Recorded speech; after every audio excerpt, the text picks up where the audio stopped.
The rousing finale to the Labour Party annual conference in September.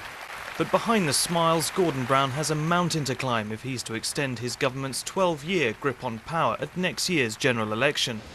For more than a year, the rival Conservative Party has enjoyed a double-digit lead over Labour, although recent polls have seen that gap narrow a little. If the Conservatives, led by youthful and media-friendly David Cameron, do win, they'll face an uphill task themselves.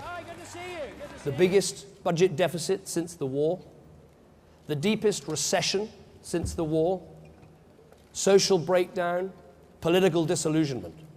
Big problems for the next government to address. Big problems ahead on the back of one of the most damaging years ever for British politics. The MP's expenses scandal, which saw intimate details of lawmakers' personal perks splashed across newspapers and forced numerous politicians to resign, will likely be felt on election day, which must be held by June 2010. Add to that the increasingly unpopular war in Afghanistan.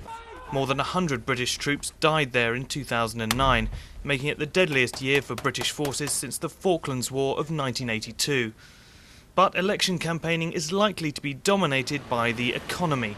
High unemployment and massive public debt caused by the financial crisis means that the next government will have no choice but to bring in painful spending cuts. But who will make those decisions is far from a foregone conclusion.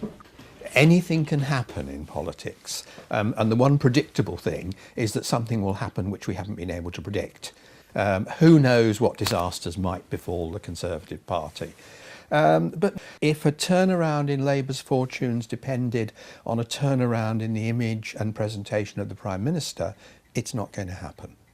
Either way, Britain will be a political battlefield in 2010, with the winner earning the right to pick up the pieces of a battered and bruised nation.